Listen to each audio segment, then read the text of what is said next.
after the fact, we're going to read it after the implementation. I'm not at variance with the concept in terms of moving toward solvency.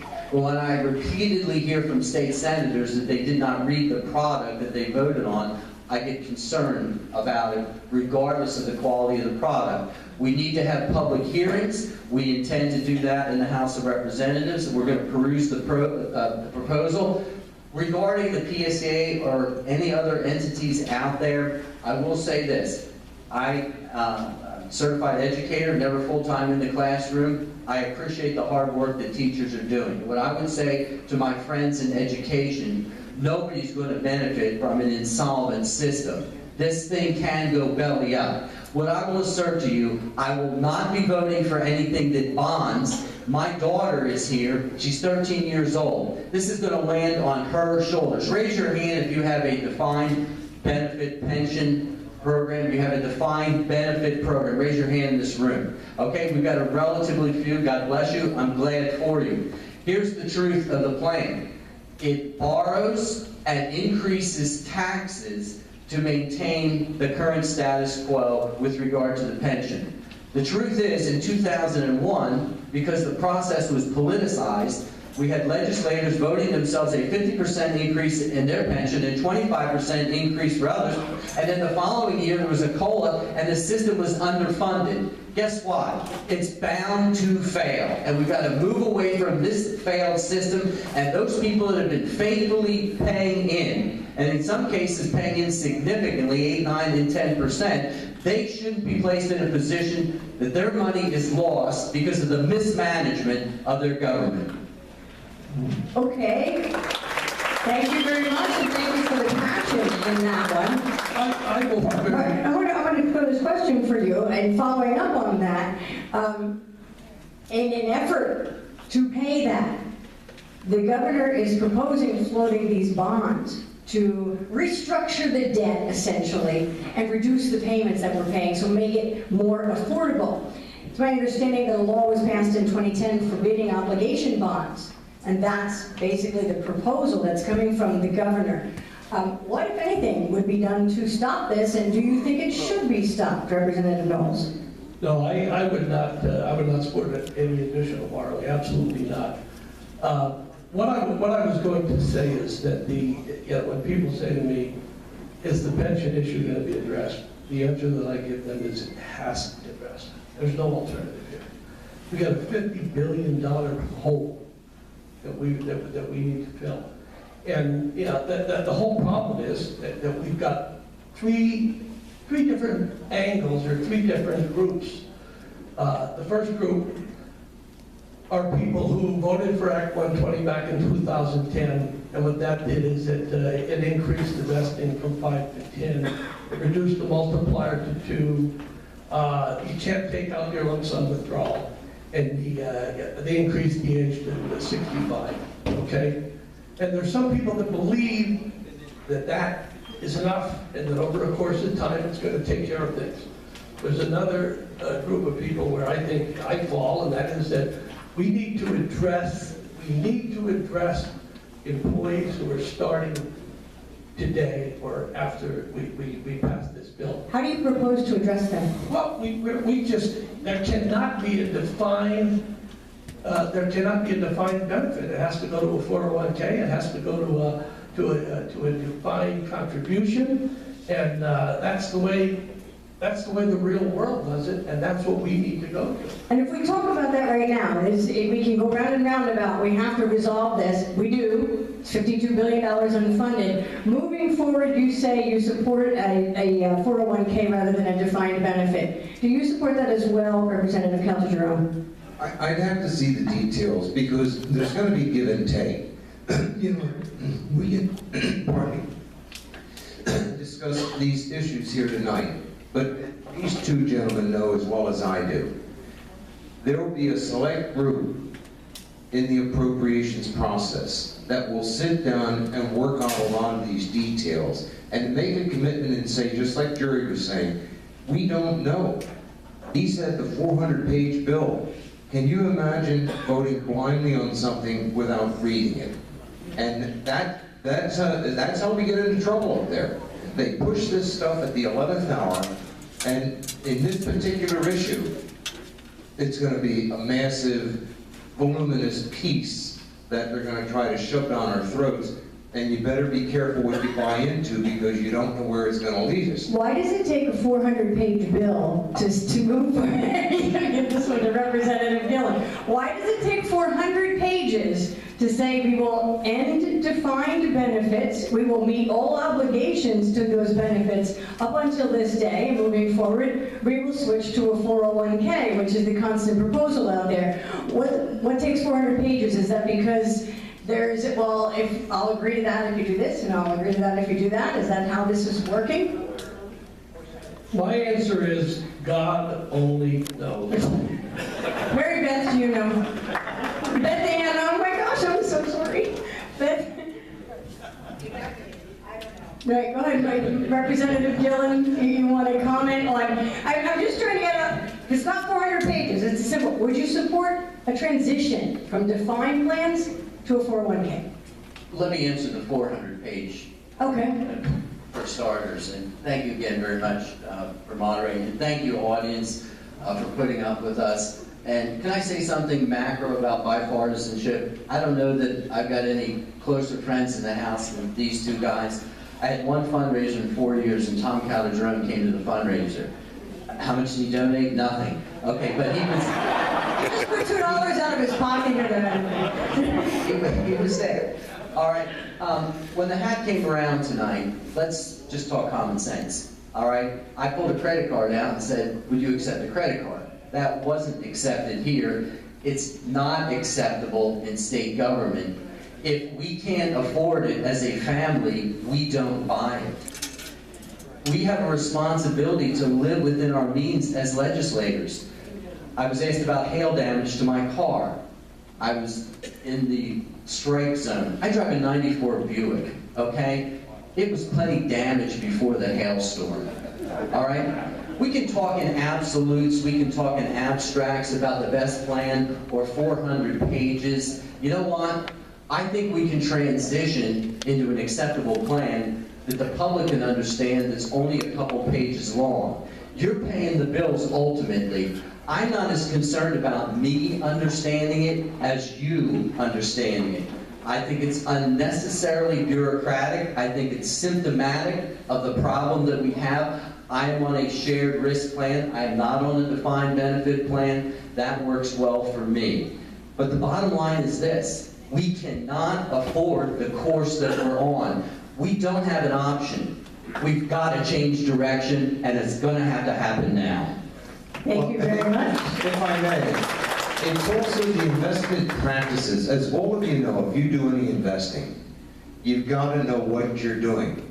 And if those investors in New York are making more money off of our money, then there's something drastically wrong. In addition to that, we've got to stop this nonsense where political money is coming in, influencing those that can make the appointments, whether they're Democrat or Republican leaders or state treasurers. I think it needs to be stopped.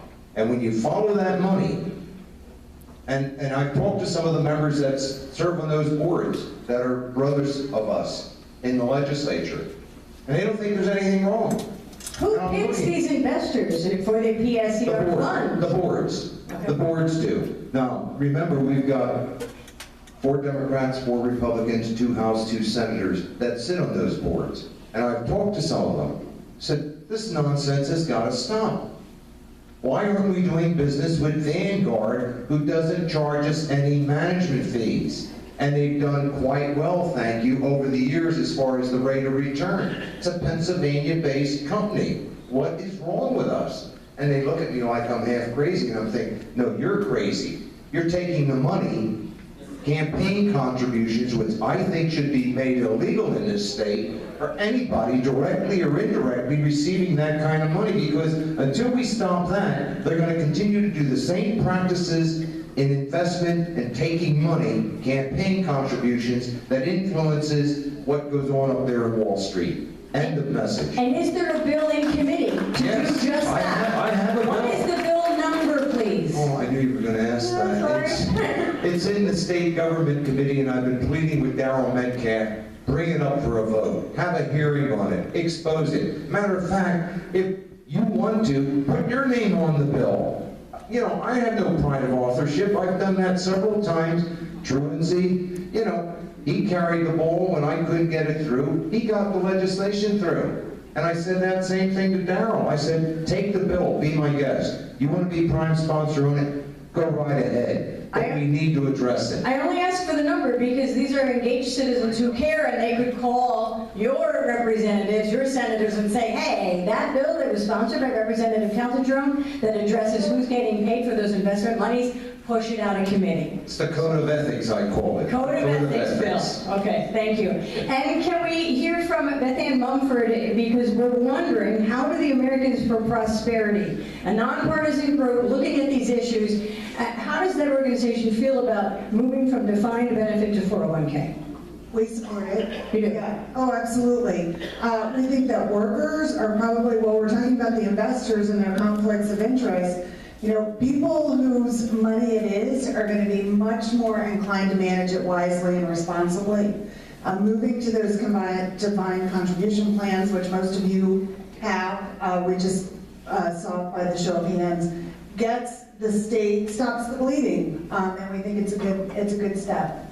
Okay, thank you very much. We'll move from pensions. We have a whole bunch of issues going on now. One more quick thing on the pensions. I'm working with the state FOP. They had approached me and Glenn Grell, who's a Republican representative from Cumberland County. He just recently left for a job with the state pension board, as a matter of fact, the executive director of PSER. There are 840, and this affects you locally, all of us, because there are 840 police departments.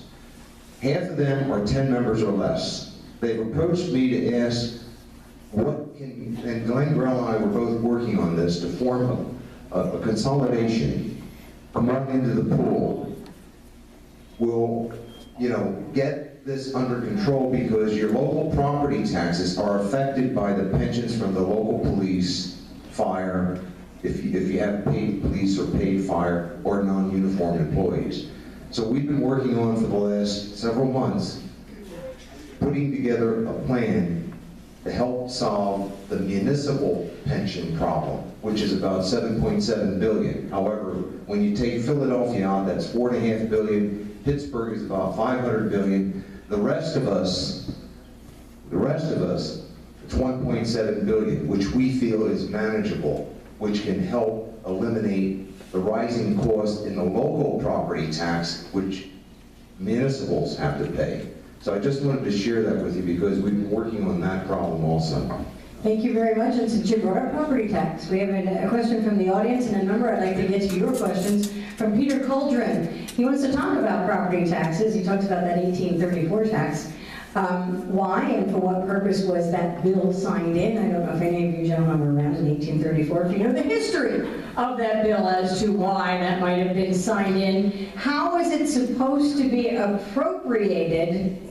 So how is the school tax that we pay right now supposed to be appropriated, and is it properly appropriated to the school districts? Okay, help me out. Is that Stan Sealer's bill? Is that the one? No, I believe Peter is referencing our current property tax system.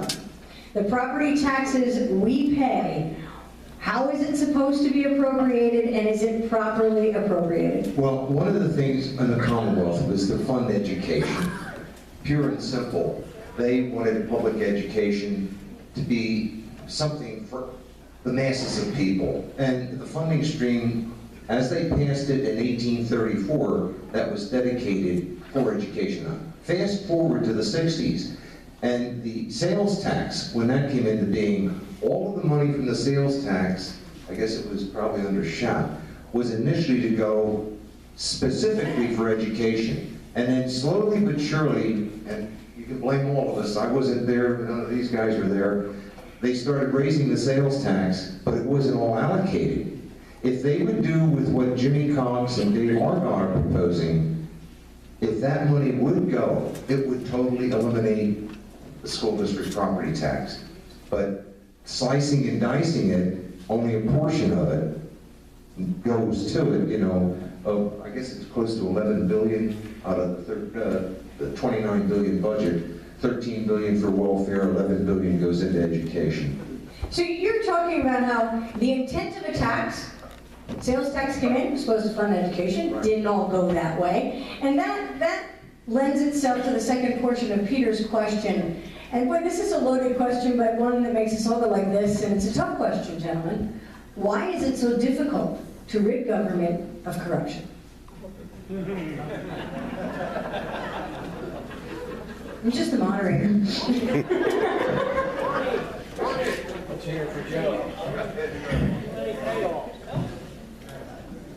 I don't know. I mean, most of the people that I work with in Harrisburg are good, decent people who are there for the right reasons.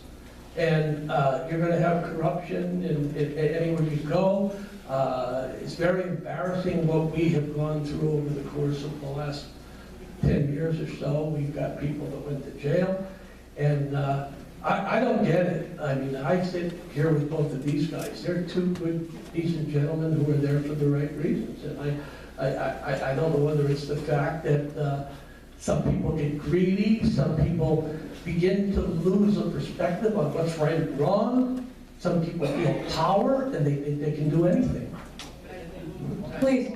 Just a word, Joe. I think there's something very practical that I like to do when I'm in Harrisburg, is come back to Berks County every night. I don't stay over. I drive my own car there. I don't take the per diems. I don't have any hotel bills. Guess what? The 94 Buick has worked for the last 4 years. There is a culture in Harrisburg that begins to envelop you, begins to cloud your reasoning. Because every night of the week, you can have a lobbyist wine and dine you. You're getting a per diem, but you're not actually paying for your food and beverage, and they're working you over every single night. It's 71 miles from my door to the Capitol in Harrisburg, and we kick into budget season. I might get back 1, 2 o'clock in the morning and get in the car and drive back. I think one of the greatest insulating influences is your pillow and your bed, because you realize the community that you were sworn constitutionally to represent. I think we've got too many people that call themselves representatives in Harrisburg that are representing Harrisburg and not the values of the community that they came from. You know, there's an old saying about power corrupts, and absolute power corrupts absolutely. And when you get leaders, either party, and we've had problems in both parties, they control massive budgets, massive staffs, and then they punish people for not going along, like me and my big mouth. I've received that kind of wrath over the years from my own leaders because I stand up for what I believe in. And just recently I was punished because I was stripped of my chairmanship because I didn't go along with the party leaders up there. And I don't care. I'm not there for them. I'm there for you. And that's what it's really about. Just for a moment, just if I could take you inside the world of Harrisburg. I got a call on a Saturday night from a leader, and this goes back a couple of years, during the redistricting time. By the way, redistricting is done to us, it's not done for us. We don't have a vote. But we do have a vote on congressional redistricting. And when I looked at the map, I was convinced it wasn't in the best interest of the community. The congressional map we have a vote on, but the State House we do not. And it was so chopped up, and it was lacking in compactness, I thought it disenfranchised Berks County as a community. And I made a decision that I was voting against that map, even though it was our party's map. I got a call on a Saturday night. The leader said to me, "There's a rumor that you're not voting for our map." I said, "Boy, I'm sorry that rumor's out there. I apologize." I said, "I'm not voting for the map under any circumstances." My wife and I had a Saturday night date, and here's what was said next. There will be consequences for that.